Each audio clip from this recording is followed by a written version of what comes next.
எண்ணாகமம் அதிகாரம் 19. கர்த்தர் மோசேயையும் ஆரோனையும் நோக்கி, கர்த்தர் கற்பித்த நியாயப்பிரமாணமாவது, பழுதற்றதும் ஊனமில்லாததும் நுகத்தடிக்கு உட்படாததுமாகிய சிவப்பான ஒரு கிடாரியை உன்னிடத்தில் கொண்டு வரும்படி இஸ்ரவேல் புத்திரருக்குச் சொல்லுங்கள். அதை எலெயாசார் என்னும் ஆசாரியனிடத்தில் ஒப்புக்கொடுங்கள். அவன் அதை பாளையத்துக்கு வெளியே கொண்டு போக கடவன். அங்கே அது அவனுக்கு முன்பாக கொல்லப்பட கடவது. அப்பொழுது ஆசாரியனாகிய எலெயாசார் தன் விரலினால் அதன் இரத்தத்தில் கொஞ்சம் எடுத்து ஆசரிப்பு கூடாரத்துக்கு எதிராக 7 தரம் தெளிக்க கடவன். பின்பு கிடாரியை அவன் கண்களுக்கு முன்பாக ஒருவன் சுட்டெரிக்க வேண்டும். அதன் தோலும் அதன் மாம்சமும் அதன் இரத்தமும் அதன் சாணியும் சுட்டெரிக்கப்பட வேண்டும். அப்பொழுது ஆசாரியன் கேதுரு கட்டையையும் ஈசோப்பையும் சிவப்பு நூலையும் எடுத்து கிடாரி எரிக்கப்படுகிற நெருப்பின் நடுவிலே போடக்கடவன். பின்பு ஆசாரியன் தன் வஸ்திரங்களை தோய்த்து ஜலத்திலே ஸ்நானம் பண்ணி அதன் பின்பு பாளையத்தில் பிரவேசிக்க கடவன். ஆசாரியன் சாயங்காலம் மட்டும் தீட்டுப்பட்டிருப்பான். அதை சுட்டெரித்தவனும் தன் வஸ்திரங்களை ஜலத்தில் தோய்த்து ஜலத்திலே ஸ்நானம் பண்ணி சாயங்கால மட்டும் தீட்டுப்பட்டிருப்பான்.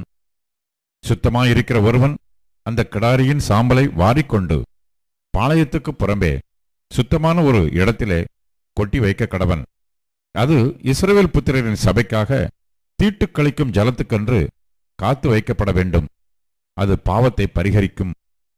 கிடாரியின் சாம்பலை வாரினவன் தன் வஸ்திரங்களை தோய்க்க கடவன். அவன் சாயங்காலம் மட்டும் தீட்டுப்பட்டிருப்பான். இது இஸ்ரவேல் புத்திரருக்கும் அவர்கள் நடுவிலே தங்குகிற அந்நியனுக்கும் நித்திய கட்டளையாயிருப்பதாக. செத்துப்போனவனுடைய பிரேதத்தை தொட்டவன் 7 நாள் தீட்டுப்பட்டிருப்பான். அவன் 3ஆம் நாளிலும் 7ஆம் நாளிலும் தீட்டுக்கழிக்கும் ஜலத்தினால் தன்னை சுத்திகரிக்க கடவன். அப்பொழுது சுத்தமாவான். 3ஆம் நாளிலும் 7ஆம் நாளிலும் தன்னை சுத்திகரிக்காமல் இருப்பானாகில் சுத்தமாகான். செத்தவனுடைய பிரேதத்தை தொட்டும் தன்னை சுத்திகரித்துக் கொள்ளாதவன் கர்த்தரின் வாசஸ்தலத்தை தீட்டுப்படுத்துகிறான். அந்த ஆத்துமா இஸ்ரவேலில் இராமல் அறுப்புண்டு போவான். தீட்டு கழிக்கும் ஜலம் அவன் மேல் தெளிக்கப்படாததினால் அவன் தீட்டுப்பட்டிருப்பான். அவன் தீட்டு இன்னும் அவன் மேல் இருக்கும். கூடாரத்தில் ஒரு மனிதன் செத்தால் அதற்கடுத்த நியமமாவது, அந்த கூடாரத்தில் பிரவேசிக்கிற யாவரும் கூடாரத்தில் இருக்கிற யாவரும் 7 நாள் தீட்டுப்பட்டிருப்பார்கள். மூடி கட்டப்படாமல் திறந்திருக்கும் பாத்திரங்கள் எல்லாம் தீட்டுப்பட்டிருக்கும். வெளியிலே பட்டயத்தால் வெட்டுண்டவனையாவது செத்தவனையாவது மனித எலும்பையாவது பிரேத குழியையாவது தொட்டவன் எவனும் 7 நாள் தீட்டுப்பட்டிருப்பான். ஆகையால் தீட்டுப்பட்டவனுக்காக பாவத்தை பரிகரிக்கும் கிடாரியின் சாம்பலிலே கொஞ்சம் எடுத்து ஒரு பாத்திரத்தில் போட்டு அதன் மேல் ஊற்று ஜலம் வார்க்க வேண்டும். சுத்தமான ஒருவன் ஈசோப்பை எடுத்து அந்த ஜலத்திலே தோய்த்து கூடாரத்தின் மேலும் அதிலுள்ள சகல பனிமுட்டுகளின் மேலும் அங்கே இருக்கிற ஜனங்களின் மேலும் தெளிக்கிறதுமல்லாமல் எலும்பையாகிலும் வெட்டுண்டவனையாகிலும் செத்தவனையாகிலும் பிரேத குழியையாகிலும் தொட்டவன் மேலும் தெளிக்க கடவன். சுத்தமாயிருக்கிறவன் தீட்டுப்பட்டவன் மேல் 3ஆம் நாளிலும் 7ஆம் நாளிலும் தெளிக்க வேண்டும். 7ஆம் நாளில் இவன் தன்னை சுத்திகரித்து தன் வஸ்திரங்களை தோய்த்து ஜலத்தில் ஸ்நானம் பண்ணி சாயங்காலத்திலே சுத்தமாயிருப்பான். தீட்டுப்பட்டிருக்கிறவன் தன்னை சுத்திகரித்துக் கொள்ளாதிருந்தால் அவன் சபையில் இராதபடிக்கு அறுப்புண்டு போவான். அவன் கர்த்தரின் பரிசுத்த ஸ்தலத்தை தீட்டுப்படுத்தினான். தீட்டு கழிக்கும் ஜலம் அவன் மேல் தெளிக்கப்படாததினால் அவன் தீட்டுப்பட்டிருக்கிறான். தீட்டு கழிக்கும் ஜலத்தை தெளிக்கிறவனும் தன் வஸ்திரங்களை தோய்க்க கடவன். தீட்டு கழிக்கும் ஜலத்தை தொட்டவனும் சாயங்காலம் மட்டும் தீட்டுப்பட்டிருப்பான். தீட்டுப்பட்டிருக்கிறவன் தொடுகிறவைகள் எல்லாம் தீட்டுப்படும். அவைகளை தொடுகிறவனும் சாயங்காலம் மட்டும் தீட்டுப்பட்டிருப்பான். இது உங்களுக்கு நித்திய கட்டளையாயிருக்கும் என்றார். எண்ணாகமம் அதிகாரம் 20. இஸ்ரவேல் புத்திரரின் சபையார் எல்லாரும் 1ஆம் மாதத்தில் சீன் வனாந்திரத்திலே சேர்ந்து ஜனங்கள் காதேசிலே தங்கியிருக்கையில் மிரியாம் மரணமடைந்து அங்கே அடக்கம் பண்ணப்பட்டாள். ஜனங்களுக்கு தண்ணீர் இல்லாதிருந்தது. அப்பொழுது அவர்கள் மோசேக்கும் ஆரோனுக்கும் விரோதமாக கூட்டம் கூடினார்கள். ஜனங்கள் மோசேயோட வாக்குவாதம் பண்ணி, எங்கள் சகோதரர் கர்த்தருடைய சந்நிதியில் மாண்டபோது நாங்களும் மாண்டு போயிருந்தால் நலமாயிருக்கும். நாங்களும் எங்கள் மிருகங்களும் இங்கே சாகும்படி நீங்கள் கர்த்தரின் சபையை இந்த வனாந்திரத்திலே கொண்டு வந்தது என்ன? விதைப்பும் அத்திமரமும் திராட்சை செடியும் மாதளஞ்செடியும் குடிக்க தண்ணீரும் இல்லாத இந்த கெட்ட இடத்தில் எங்களை கொண்டு வரும்படி நீங்கள் எங்களை எகிப்திலிருந்து புறப்பட பண்ணினது என்ன என்றார்கள். அப்பொழுது மோசேயும் ஆரோனும் சபையாரை விட்டு ஆசரிப்பு கூடார வாசலில் போய் முகங்குப்புற விழுந்தார்கள். கர்த்தருடைய மகிமை அவர்களுக்கு காணப்பட்டது. கர்த்தர் மோசேயை நோக்கி, நீ கோலை எடுத்துக்கொண்டு நீயும் உன் சகோதரனாகிய ஆரோனும் சபையாரை கூடிவரச் செய்து அவர்கள் கண்களுக்கு முன்னே கன்மலையை பார்த்து பேசுங்கள். அப்பொழுது அது தன்னிடத்தில் உள்ள தண்ணீரை கொடுக்கும். இப்படி நீ அவர்களுக்கு கன்மலையிலிருந்து தண்ணீர் புறப்பட பண்ணி சபையாருக்கும் அவர்கள் மிருகங்களுக்கும் குடிக்க கொடுப்பாய் என்றார். அப்பொழுது மோசே தனக்கு கர்த்தர் கட்டளிட்டபடியே கர்த்தருடைய சன்னதியில் இருந்த கோலை எடுத்தான். மோசேயும் ஆரோனும் சபையாரை கன்மலைக்கு முன்பாக கூடி வரச் செய்தார்கள். அப்பொழுது மோசே அவர்களை நோக்கி, கலகக்காரரே, கேளுங்கள். உங்களுக்கு இந்த கன்மலையிலிருந்து நாங்கள் தண்ணீர் புறப்பட பண்ணுவோமோ என்று சொல்லி தன் கையை ஓங்கி கன்மலையை தன் கோலினால் 2 தரம் அடித்தான். உடனே தண்ணீர் ஏராளமாய் புறப்பட்டது. சபையார் குடித்தார்கள், அவர்கள் மிருகங்களும் குடித்தது. பின்பு கர்த்தர் மோசேயையும் ஆரோனையும் நோக்கி, இஸ்ரவேல் புத்திரரின் கண்களுக்கு முன்பாக என்னை பரிசுத்தம் பண்ணும்படி நீங்கள் என்னை விசுவாசியாமற் போனபடியினால் இந்த சபையாருக்கு நான் கொடுத்த தேசத்துக்குள் நீங்கள் அவர்களை கொண்டு போவதில்லை என்றார். இங்கே இஸ்ரவேல் புத்திரர் கர்த்தரோட வாக்குவாதம் பண்ணினதினாலும் அவர்களுக்குள்ளே அவருடைய பரிசுத்தம் விளங்கினதினாலும் இது மேரிபாவின் தண்ணீர் எண்ணப்பட்டது. பின்பு மோசே காதேசிலிருந்து ஏதோமின் ராஜாவினிடத்துக்கு ஸ்தானாபதிகளை அனுப்பி, எங்கள் பிதாக்கள் எகிப்துக்கு போனதும் நாங்கள் எகிப்திலே நெடுநாள் வாசம் பண்ணினதும் எகிப்தியர் எங்களையும் எங்கள் பிதாக்களையும் உபத்திரவப்படுத்தினதும் இவைகளினால் எங்களுக்கு நேரிட்ட எல்லா வருத்தமும் உமக்கு தெரிந்திருக்கிறது. கர்த்தரை நோக்கி நாங்கள் மன்றாடினோம். அவர் எங்களுக்கு செவி கொடுத்து ஒரு தூதனை அனுப்பி எங்களை எகிப்திலிருந்து புறப்பட பண்ணினார். இப்பொழுது நாங்கள் உமது எல்லைக்கு உட்பட்ட காதேஸ் ஊரில் வந்திருக்கிறோம். நாங்கள் உமது தேசத்தின் வழியாய் கடந்து போகும்படி உத்தரவு கொடுக்க வேண்டும். வயல்வெளிகள் வழியாகவும் திராட்சை தோட்டங்கள் வழியாகவும் நாங்கள் போகாமலும் துறவுகளின் தண்ணீரை குடியாமலும் ராஜபாதையாகவே நடந்து உமது எல்லையை கடந்து போக மட்டும் வலதுபுறம் இடதுபுறம் சாயாதிருப்போம் என்று உமது சகோதரனாகிய இஸ்ரவேல் சொல்லி அனுப்புகிறான் என்று சொல்லச் சொன்னான். அதற்கு ஏதோம், நீ என் தேசத்தின் வழியாய் கடந்து போகக்கூடாது, போனால் பட்டயத்தோடு உன்னை எதிர்க்க புறப்படுவேன் என்று அவனுக்கு சொல்லச் சொன்னான். அப்பொழுது இஸ்ரவேல் புத்திரர் அவனை நோக்கி, நடப்பான பாதையின் வழியாய் போவோம். நாங்களும் எங்கள் மிருகங்களும் உன் தண்ணீரை குடித்தால் அதற்கு கிரயம் கொடுப்போம்.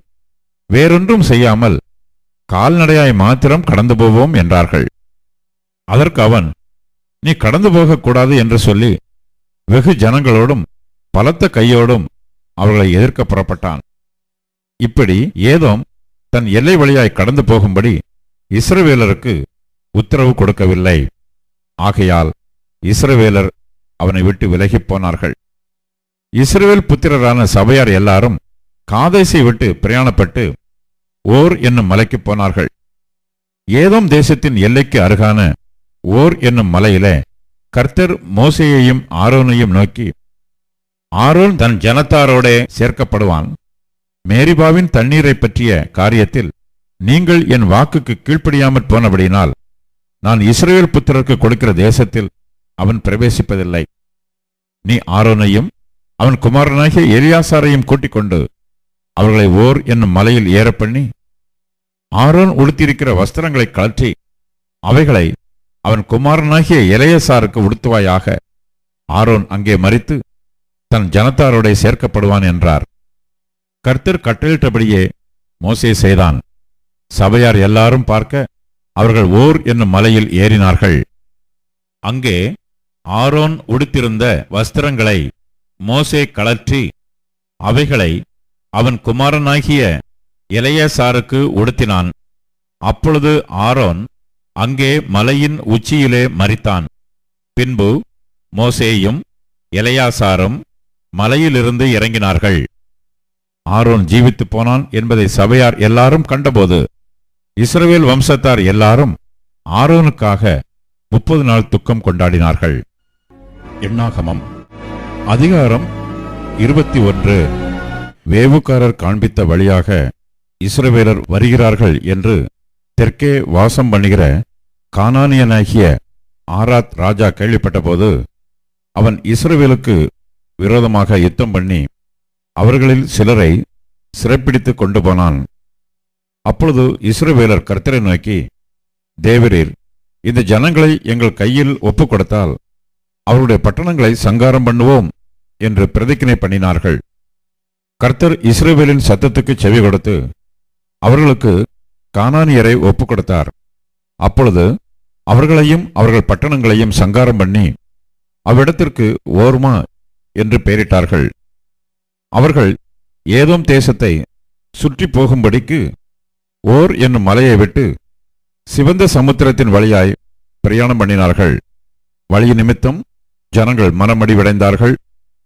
ஜனங்கள் தேவனுக்கும் மோசேக்கும் விரோதமாக பேசி, நாங்கள் வனாந்தரத்திலே சாகும்படி நீங்கள் எங்களை எகிப்து தேசத்திலிருந்து வரப்பண்ணினதென்ன? இங்கே அப்பமும் இல்லை, தண்ணீரும் இல்லை. இந்த அற்பமான உணவு எங்கள் மனதுக்கு வெறுப்பாயிருக்கிறது என்றார்கள். அப்பொழுது கர்த்தர் கொள்ளிவாய் சர்ப்பங்களை ஜனங்களுக்குள்ளே அனுப்பினார். அவைகள் ஜனங்களை கடித்ததினால் இஸ்ரவேலருக்குள்ளே அநேக ஜனங்கள் செத்தார்கள். அதனால் ஜனங்கள் மோசேயினிடத்தில் போய், நாங்கள் கர்த்தருக்கும் உமக்கும் விரோதமாய் பேசினதினால் பாவம் செய்தோம். சர்ப்பங்கள் எங்களை விட்டு நீங்கும்படி கர்த்தரை நோக்கி விண்ணப்பம் பண்ண வேண்டும் என்றார்கள். மோசே ஜனங்களுக்காக விண்ணப்பம் பண்ணினான். அப்பொழுது கர்த்தர் மோசேயை நோக்கி, நீ ஒரு கொள்ளிவாய் சர்ப்பத்தின் உருவத்தைச் செய்து அதை ஒரு கம்பத்தின் மேல் தூக்கி வை. கடிக்கப்பட்டவன் எவனோ அவன் அதை நோக்கி பார்த்தால் பிழைப்பான் என்றார். அப்படியே மோசே ஒரு வெண்கல சர்ப்பத்தை உண்டாக்கி அதை ஒரு கம்பத்தின் மேல் தூக்கி வைத்தான்.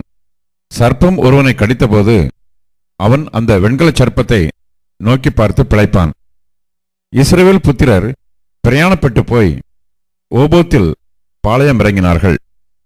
ஓபோத்திலிருந்து பிரயாணம் பண்ணி சூரியோதயத்துக்கு நேராய் மோவாபுக்கு எதிரான வனாந்திரத்தில் உள்ள அபாரீமின் மேடுகளில் பாளையம் இறங்கினார்கள்.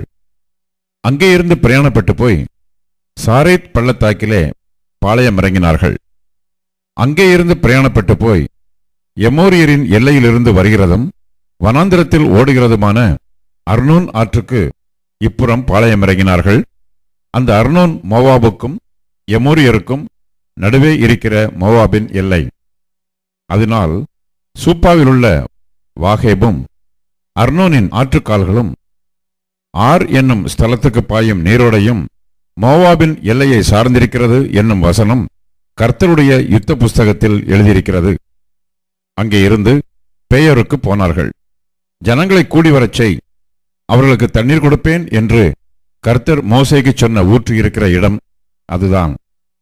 அப்பொழுது இஸ்ரவேலர் பாடின பாட்டாவது, ஊற்று தண்ணீரே பொங்கி வா, அதை குறித்து பாடுவோம் வாருங்கள். நியாயப்பிரமாணிக்கனின் ஏவுதலால் அதிபதிகள் கிணற்றை தோண்டினார்கள். ஜனத்தில் மேன்மக்கள் தங்கள் தண்டாயுதங்களை கொண்டு தோண்டினார்கள் என்று பாடினார்கள். அந்த வனாந்தரத்திலிருந்து மாத்தனாவுக்கும், மாத்தனாவிலிருந்து நகாலியேலுக்கும், நகாலியேலிலிருந்து பாமோத்துக்கும், பள்ளத்தாக்கிலுள்ள மோவாபின் வெளியில் இருக்கிற பாமோத்திலிருந்து எஷிமோனை நோக்கும் பிஸ்காவின் உச்சிக்கும் போனார்கள்.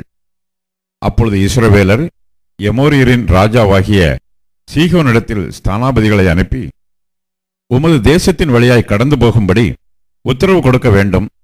நாங்கள் வயல்களிலும் திராட்சை தோட்டங்களிலும் போகாமலும் துறவுகளின் தண்ணீரை குடியாமலும் உமது எல்லையை கடந்து போக மட்டும் ராஜபாதையில் நடந்து போவோம் என்று சொல்லச் சொன்னார்கள். சீகோன் தன் எல்லை வழியாய் கடந்து போக இஸ்ரவேலுக்கு உத்தரவு கொடாமல் தன் ஜனங்கள் எல்லாரையும் கூட்டிக் கொண்டு இஸ்ரவேலருக்கு விரோதமாக வனாந்திரத்திலே புறப்பட்டு யாகாசுக்கு வந்து இஸ்ரவேலரோட யுத்தம் பண்ணினான். இஸ்ரவேலர் அவனை பட்டய கருக்கினால் வெட்டி அர்னோன் தொடங்கி அம்மோன் புத்திரரின் தேசத்தை சார்ந்த யாப்போக்கு வரைக்கும் உள்ள அவனுடைய தேசத்தை கட்டிக்கொண்டார்கள். அம்மோன் புத்திரரின் எல்லை அரணிப்பானதாயிருந்தது.